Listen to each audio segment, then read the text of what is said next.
राधे राधे बच्चों, कैसे हैं आप लोग। आज का हमारा topic Rowlatt act, nationalism India का ये 1.2 टॉपिक है। ठीक है, आज मेरे साथ बने रहिए। एग्जाम नजदीक है, पता है नजदीक है, लेकिन हमारे साथ हो ना, कोई प्रॉब्लम नहीं है। आज का हमारा टॉपिक है रौलट एक्ट। अच्छा, किसी को पता है रौलट एक्ट क्या होता है? एक मिनट एक मिनट एक मिनट, व्हाट इज दैट? हाँ सॉरी, किसी को पता है कि रौलट एक्ट क्या है? अरे सर, पता होता तो आपके पास आते। नहीं पता है, मुझे मालूम है, पढ़ाई किए थे। नहीं, हाँ करना भी क्या जरूरी है, 10th है, उसके बाद तो जीवन में पढ़ाई करना है। ठीक है, चलो आते हैं। रॉबर्ट एक्ट जान लो, वो एक ऐसा रूल और लॉ था जो गवर्नमेंट के द्वारा पास किया गया था। ठीक है, गवर्नमेंट के द्वारा पास किया गया था। इस कानून में क्या था कि गवर्नमेंट किसी को भी विदाउट है 2 इयर्स के लिए, 2 इयर्स, 2 इयर्स के लिए क्या कर सकते हैं बुआ? 2 इयर्स के लिए विदाउट ट्रायल जेल में रख सकता है। ठीक है, वैसे इंडिया का तो कानून बोलता है आप 24 आवर्स से ज्यादा नहीं रख सकते।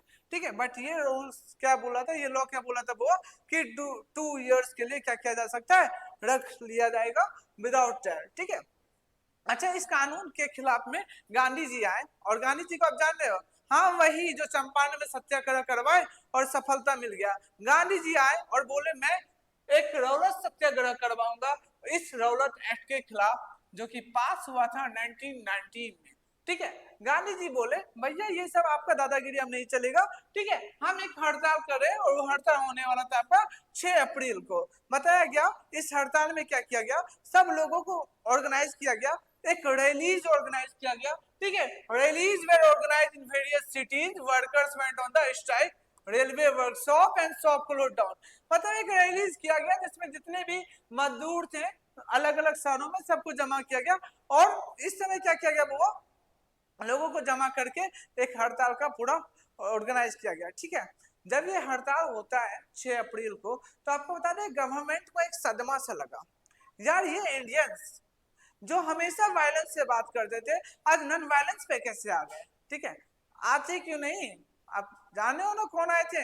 महात्मा गांधी। महात्मा गांधी क्या करते हैं बुआ, लोगों को ऑर्गेनाइज करके बहुत बढ़िया तरीके से एकदम रिलीज करवाते हैं। ठीक है, गवर्नमेंट को एकदम शौक सा लग गया।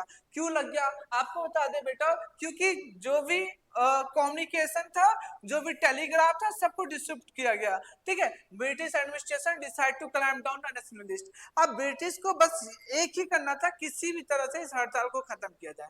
तो ब्रिटिश एक्शन लेते हैं। पहले गांधी जी को बोले गांधी जी आप क्या करो, दिल्ली मत आना।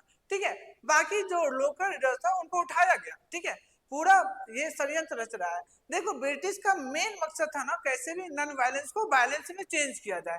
ठीक है, तो ब्रिटिश एकदम अपना दिमाग लगा रहा है क्या करे क्या करे क्या करे, लेकिन इन सबसे कुछ फर्क पड़ने वाला नहीं था, क्योंकि गांधी जी सब लोगों को अच्छे से ऑर्गेनाइज किए थे।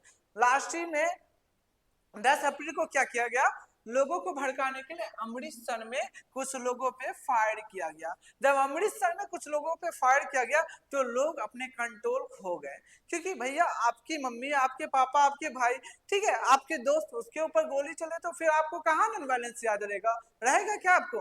रह ही नहीं सकता है। ठीक है, तो ये लोग भी अपना कंट्रोल खोए और वायलेंस पे उतर गए। जब ये लोग वायलेंस पे उतरते बुआ, तो ये थोड़ा सा क्या किए, bank, post office, railway station सब पे अटैक करना शुरू कर दिए, और जो ब्रिटिश चाहता था उसमें सफल रहा। ठीक है, वो चाहता था कि लोग वायलेंस हो। ठीक है, वायलेंस हुआ, और उसके तुरंत बाद ब्रिटिश क्या करता है वो, मार्शल लॉ पास करवाता है। ठीक है, मार्शल लॉ क्या था, और कोरोना लगा था ना, पता होगा। ठीक है, कोरोना में कर्फ्यू लगाया गया था, याद है? उस समय कोई भी निकलोगे तो पुलिस डंडा से मारेगा, याद होगा। हाँ, मार्शल लॉ लगाया गया, और मार्शल लॉ में बताया गया कि लोग एक साथ जमा नहीं हो सकते हैं, एक साथ जमा नहीं हो सकते। ठीक है, हाँ, ये और लॉ निकाला गया, और इस लॉ का जो जिम्मेदारी मिला वो खुखार जनरल डायर को मिला। बहुत निर्दयी आदमी था यार, बहुत निर्दयी आदमी। ठीक है, जनरल डायर को क्या हुआ, इसका रिस्पॉन्सिबिलिटी मिला। जब जनरल डायर को इसका रिस्पॉन्सिबिलिटी मिलता है ना, तो जनरल डायर पहले से इतना क्रोध पार रखे थे, दिमाग में इतना क्रोध पार रखे थे, बताओ मत यार। ठीक है, इंडियंस के लिए हेट पूरा यहाँ दिमाग में रखे हुए थे। ठीक है, तो होता क्या हुआ इस समय, एक और कहानी जानते हैं जलियांवाला बाग का। ठीक है, पूरा कर्फ्यू लगा हुआ है, मार्शल लॉ लगा हुआ है, ठीक है। इसमें कोई भी इंसान क्या कर सकता है, बाहर एक साथ नहीं आ सकता है। अच्छा, एक बाग था जलियांवाला बाग, ठीक है। आपको बता दे बुआ, जलियांवाला बाग में क्या होता है, एक जगह था, बाग समझते हो जहाँ पे घूमा जाता है, ठीक है। वहां पे एक बाग बना हुआ था, जलियांवाला बाग। ये ना, जलियांवाला बाग में क्या होता है बेटा, यहाँ बहुत सारे लोग जमा होते हैं, बहुत सारे लोग जमा होते हैं। क्यों क्यों जमा होते हैं, क्योंकि यहाँ पे बैसाखी मेला लगने वाला था। अरे चुन्नी की मम्मी, अरे मुन्नी की मम्मी, चलो मेला घूम के आते हैं, मेला घूम के आते हैं। सब कोई में एक खुशी का लहर था, सब कोई मेला घूमने जा रहे थे। कहाँ आ रहे थे, जलियांवाला बाग में आ रहे थे। अच्छा, जलियांवाला बाग में ये लोग मेला जो देखना है, बैसाखी मेला, यहाँ पे कुछ और लोकल लीडर्स भी क्या थे, जमा थे, ठीक है। वो सोचे कि ऐसे तो जमा नहीं हो सकते, तो मेला में क्या करेंगे, हम लोग बैठ के अपना मीटिंग वीटिंग कर लेंगे, ठीक है। और कुछ इनोसेंट पीपल्स वो भी क्या आ रहे थे, यहाँ मेला देखने आ रहे थे। जब सारे लोग जमा होते हैं यहाँ पे, सारे लोग एकदम, ये आइसक्रीम खा रहा है, ठीक है, ये गुड्डा खरीद रहा है, सब अपना अपना एंजॉय मार रहा था। अचानक से जनरल डायर वहां पे पहुंच गया। अच्छा, जनरल डायर वहां पे क्यों आया, ये मुच्छर लाल, ये यहाँ पे क्यों आया, क्योंकि मार्शल लॉ लगा हुआ था। मार्शल लॉ क्या कहता है कि कोई भी एक साथ जमा नहीं हो सकता है, और इसको इंडियन से बदला लेना तो था ही, ठीक है। इंडियन से बदला लेने के लिए ये मेन गेट पे खड़ा होता है, ठीक है। ये इंसिडेंट है वो 13 अप्रैल का, ठीक है। अच्छा, याद रखना, कुछ डेट्स को याद रखना, ठीक है। 6 अप्रैल को हड़ताल हुआ, ठीक है, याद रखना।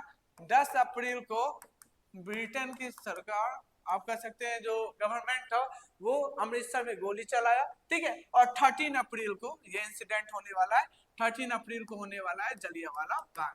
13 अप्रैल को ये सब मेला देखना है, और 13 अप्रैल को जनरल डायर भी यहाँ पे पहुंच गया। जनरल डायर मेन गेट पे खड़ा है, ठीक है। जनरल डायर मेन गेट पे खड़ा है, अपने फौज के साथ फौज को खड़ा करता है, ओपन फायर करवाता है। यहाँ के सारे लोग पे गोली चला, और कह सकते हो भैया यहाँ पे खून की होली, खून की होली यहाँ मनाई गई। यहाँ पे एक कुआं भी था, वैसे ये थ्योरी है, वो हम लोग क्लियर जानते नहीं है, लेकिन बताया जाता है कि यहाँ पे कुआं था, कुएं में लोग कूद रहे हैं, ठीक है। जो लोग कुएं में कूद रहे हैं, नीचे पड़ जा रहे हैं, दूसरे आदमी उस पे आके कूद जा रहे हैं, नीचे वाला आदमी दब के मर जा रहा है, ठीक है। बहुत खराब इंसिडेंट था, हजारों की संख्या में यहाँ पे बच्चे, बूढ़े और सब मरे, ठीक है। इतना गंदा इंसिडेंट था ये, इतना गंदा कि पूरा इंडिया में लगभग ये न्यूज फैल चुका था, ठीक है।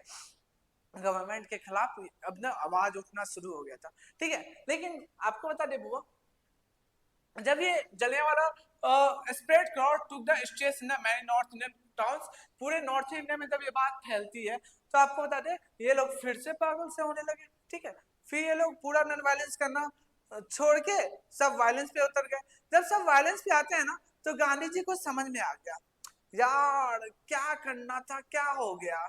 मतलब इन लोग को करवाना क्या था, इन लोग को करवाना था गांधी जी को नॉन वायलेंस, मतलब ये चाहते थे नॉन वायलेंस से भारत को आजादी मिल जाए, ठीक है। लेकिन यहाँ पे बार बार वायलेंस हो जा रहा था, ठीक है। तो इनको कहीं ना कहीं समझ में आया कि ये तभी पॉसिबल है जब हम एक मास को एक साथ लाएंगे, ठीक है। तो इनका दिमाग खुला, क्या करे क्या करे क्या करे, और मास को एक साथ लाने के लिए इनको जोड़ना पड़ा अपने साथ मुस्लिम्स को। अब मुस्लिम कैसे साथ आए, तो भैया यहाँ पे एक इशू चल रहा था, और इशू क्या था, खिलाफत इशू। अच्छा, खिलाफत इशू जानते हो, अच्छा खिलाफत इशू जानते हो तुम लोग, नहीं जानते हो। खिलाफत इशू देखो,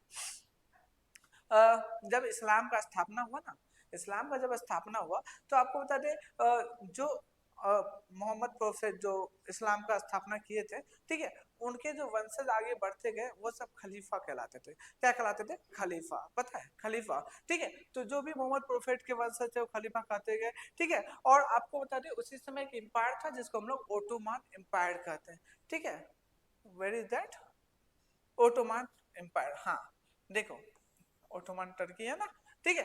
देखो, एक एम्पायर था जो ओटोमान एम्पायर था, पहले चैप्टर फर्स्ट में पढ़े हो गए ओटोमान एम्पायर के बारे में, ठीक है। अच्छा, ओटोमान तुर्की में उस समय क्या हुआ, वर्ल्ड वॉर फर्स्ट हो रहा था, ठीक है। फर्स्ट वर्ल्ड वॉर में क्या होता है, देखो फर्स्ट वर्ल्ड वॉर में क्या होता है ना, तुर्की हार जाता है। जब तुर्की हार जाता है तो बेटा क्या होता है, इस समय एक न्यूज र्यूमर्स फैलता है इंडिया में कि अब ईस्ट इंडिया कंपनी जो है ना, ये क्या करने वाला है, टर्की को कंट्रोल करने वाला है, ठीक है। जो वहां का खलीफा है उसको पकड़ के गुलाम किया जाएगा। और खलीफा एक तो टर्की का हेड था, ठीक है। उस समय खलीफा था, तो खलीफा होने की वजह से पूरे दुनिया में जितने भी इस्लामिक लोग हैं सबका हेड था ये, ठीक है। जब ये सबका हेड था ना, तो वो अब जो भी इंडियंस मुस्लिम थे उनके दिल में कष्ट था। क्या कष्ट था कि हमारे खलीफा को कोई कैसे कंट्रोल कर सकता है, ठीक है। ये बहुत बड़ी बात थी, ठीक है। तो इसके लिए कमेटी बनाया गया था, ठीक है। इसके लिए कमेटी बनाया गया था जिसको हम लोग खिलाफत कमेटी कहते हैं। और गांधी जी इसी बात का फायदा उठा लिए। क्या फायदा उठाए, उनका भी दुश्मन ब्रिटेन था, ठीक है। इनका भी दुश्मन कौन गया था, ब्रिटेन। और ये जानते थे कि डायरेक्ट नहीं लेकिन इनडायरेक्ट हम दोनों एक हो गए तो कहीं ना कहीं एक मास मूवमेंट स्टार्ट हो सकता है, किसके खिलाफ, ब्रिटेन के खिलाफ, ठीक है। मास मूवमेंट स्टार्ट करने के लिए ये जाते हैं और ये खिलाफत कमेटी से बातचीत करते हैं गांधी जी। उनको बताते हैं भैया आपका भी दुश्मन एक है, हमारा भी दुश्मन एक है, हम लोग एक साथ होते हैं, ठीक है। और एक मास मूवमेंट को स्टार्ट करते हैं ब्रॉड के तरीके से, ठीक है। तो ठीक है बेटा, नन कॉर्पोरेशन मूवमेंट स्टार्ट होता है उसी से, वो हम आपको नेक्स्ट टॉपिक में बताएंगे, आज नहीं हो पाएगा, ठीक है। तो ये जो मास मूवमेंट शुरू होता है, इसमें खिलाफत कमेटी के साथ मिलके, ठीक है। अच्छा, खिलाफत कमेटी कौन कौन बनाए थे इनका नाम याद रखना। और 2 यंगेस्ट लीडर थे, मोहम्मद अली एंड शौकत अली, ठीक है। ये दोनों मिलके क्या कहते हैं, खिलाफत कमेटी बनाए थे। और इनके साथ ज्वाइन अलाइंड होके गांधी जी क्या करने वाले, एक नया मूवमेंट को स्टार्ट करने वाले, ठीक है। आज के लिए इतना ही काफी है, ठीक है। Thank you, bye.